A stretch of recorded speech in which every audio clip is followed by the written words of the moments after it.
एक गांव में महक नाम की एक लड़की अपनी फूफो रिफत और उसकी बेटी आयशा के साथ रहती थी। महक की माँ के मरने के बाद रिफत उसे अपने घर ले आई थी। शुरू शुरू में रिफत उसे बहुत प्यार करती थी, लेकिन जैसे जैसे दिन गुजरने लगे वो उसके साथ बहुत बुरा सलूक करने लगी।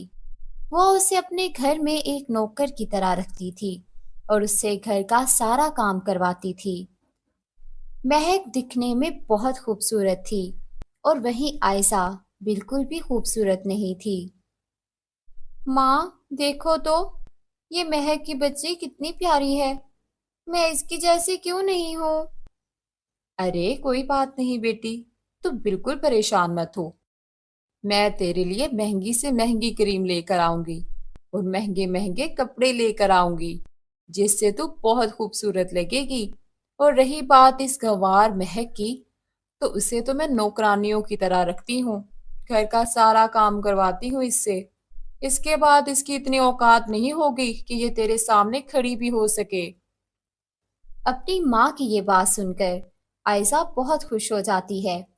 दोनों माँ बेटी महक से घर का सारा काम करवाती थी और उसे घर में बहुत मारती थी। अगर वो गलती से कुछ भी कर देती तो वो उसे उस दिन का खाना भी नहीं देती थी। ए खुदा, मैं कहाँ फंस गई हूँ। देखो ना माँ, ये दोनों मेरे साथ कितना गलत सलूक करती हैं। पहले फुप्पो कितनी अच्छी थी, लेकिन अब तो वो चुड़ैल बन गई हैं।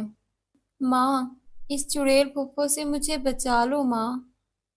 महक की ये सारी बातें वहां खड़ी रिफत सुन लेती है। अच्छा, तो मैं अब चुड़ैल लगती हूँ। रुक, तेरी तो मैं आज टांगे तोड़ती हूँ। फिर वो महक की बहुत पिटाई करती हैं। प्लीज मुझे माफ कर दे फुप्पो। हाँ हाँ, प्लीज मुझे माफ कर दे। आप बहुत अच्छी हैं फुप्पो, आज के बाद मैं आपको कुछ नहीं कहूंगी। हाँ, प्लीज प्लीज मुझे माफ कर दे। अब आई ना कर ठिकाने, मेरे घर में रहकर मेरे टुकड़ों पर पलने वाली मुझे ही चुड़ैल बोल रही थी। अगर तूने आगे से मेरे खिलाफ जुबान भी चलाई ना, तो तेरी जुबान खींच लूंगी और तुझे उठाकर घर से बाहर फेंक दूंगी। जा यहाँ से, कॉफी बना कर ला मेरे लिए। रोते रोते महक वहां से चली जाती है और अपनी फुप्पो के लिए कॉफी बनाती है। तभी वहां पर आयजा आ जाती है। अरे माँ, पता है आज क्या हुआ? आप सुनोगी तो बहुत खुश हो जाओगी। हमें बहुत अच्छा मौका मिल रहा है। इस मौके की मुझे कब से तलाश थी। अरे बता तो सही, क्या बात है? माँ, राजकुमार ने गांव की सभी खूबसूरत लड़कियों को अपने महल में दावत दी है। राजकुमार को जो भी लड़की पसंद आएगी, राजकुमार उसके साथ डांस करेंगे और उसके साथ खाना भी खाएंगे। अरे वाह, ये तो बहुत अच्छी बात है। बेटी, ये मौका तुझे ही मिलेगा। चल बेटा, मैं तुझे पार्लर लेकर चलती हूँ। अभी से फेशियल करवाना शुरू कर दे। कुछ दिनों बाद तेरे चेहरे पर अलग सी चमक आ जाएगी। देखना, राजकुमार तुझे ऐसे पसंद कर लेंगे और तू राजकुमार को अपने प्यार में फंसा लेना और जल्दी से उससे शादी कर लेना। फिर मेरी बेटी इस रियासत की महारानी बन जाएगी। दोनों माँ बेटी बहुत खुश हो जाती हैं। पास में खड़ी महक ये बातें सुन लेती है। फुप्पो, मुझे भी राजकुमार के महल ले चलो। मेरा भी राजकुमार को देखने का बहुत मन है। माँ, इस चुड़ैल को बिल्कुल मत ले जाना। ये राजकुमार को अपने जाल में फंसा लेगी और राजकुमार से शादी भी कर लेगी और मेरा सपना सपना ही बनकर रह जाएगा। अरे तू बिल्कुल फिक्र मत कर, मैं तेरा सपना बिल्कुल भी टूटने नहीं दूंगी। इसके बाद दोनों माँ बेटी महल जाने की तैयारियां करती हैं। वो दोनों बहुत ही अच्छी अच्छी शॉपिंग करती हैं और बहुत सारे ब्यूटी प्रोडक्ट्स भी खरीदती हैं। आखिरकार वो दिन आ ही जाता है जब उन्हें महल में तैयार होकर जाना था। दोनों माँ बेटी महल जाने के लिए तैयार हो जाती हैं। सुन महक की बच्ची, हम दोनों महल जा रही हैं। आज मेरी बेटी का सपना पूरा होगा। इसीलिए तू ज्यादा मजे मत करना घर में। चुपचाप घर का सारा काम खत्म करके रखना। फुप्पो मुझे भी अपने साथ ले चलें। मैं दूर से ही राजकुमार को देख लूंगी। आप दोनों इतना भारी सामान लेकर जाएंगी, मैं आपका ये सारा सामान उठा लूंगी।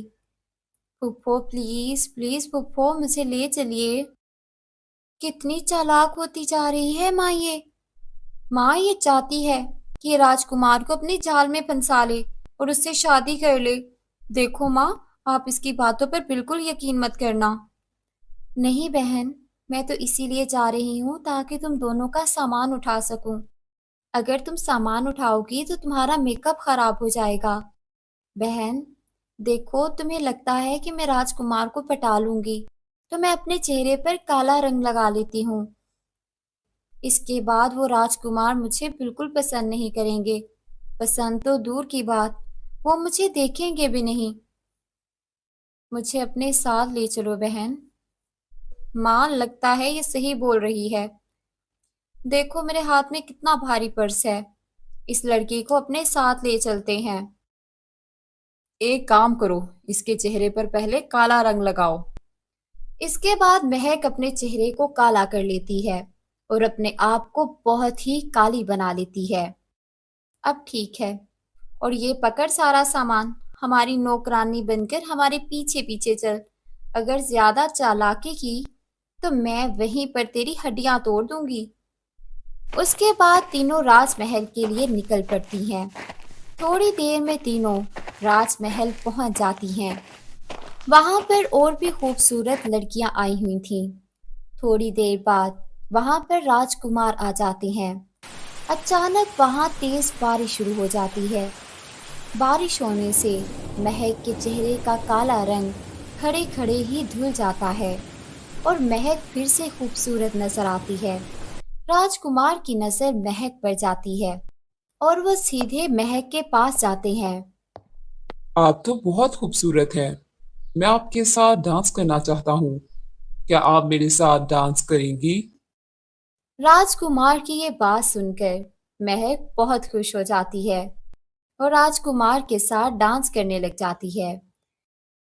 दोनों माँ बेटी ये देखकर जल भुन जाती हैं।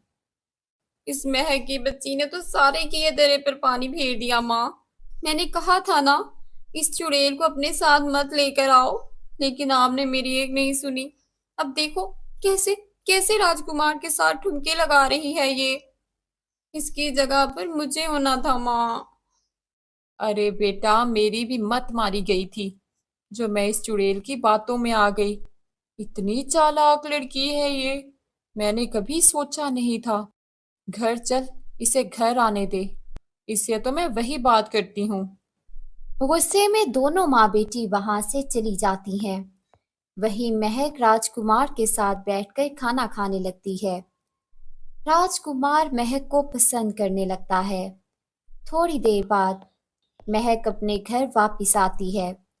दोनों माँ बेटी उसे देखकर बहुत गुस्सा हो जाती हैं और उसके घर के अंदर आते ही उसकी पिटाई करने लग जाती हैं। आज इस चुड़ैल ने मेरा सपना पूरा होने से पहले ही तोड़ दिया। मैं इसे जिंदा नहीं छोड़ूंगी। दोनों माँ बेटी मिलकर इसके बाल काट देती हैं और इसके चेहरे पर गर्म इस्त्री रखकर जला देती हैं, जिससे महक गंजी और जले हुए चेहरे के साथ बदसूरत हो जाती है।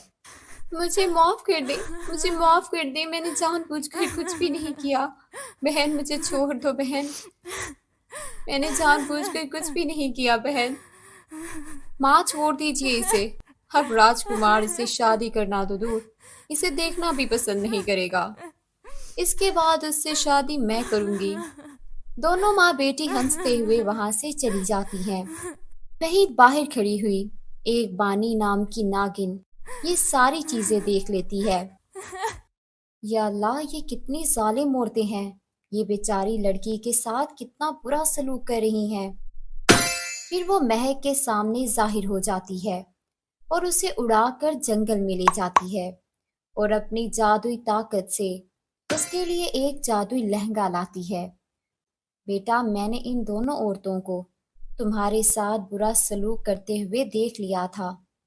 ये लो, ये एक जादुई लहंगा है। इसे पहनकर तुम फिर से ठीक हो जाओगी और इन दोनों औरतों को तो अब मैं ठीक करूंगी। जल्दी से महक वो जादुई लहंगा पहन लेती है।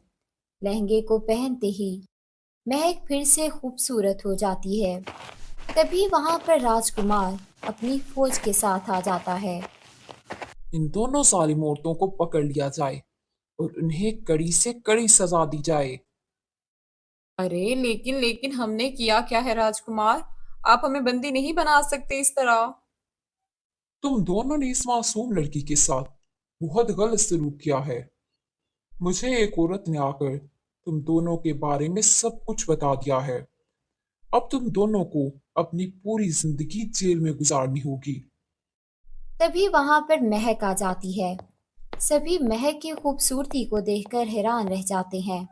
फिर राजकुमार महक से शादी कर लेता है। वहीं दूसरी तरफ दोनों माँ बेटी सारी जिंदगी अब जेल में गुजारती हैं।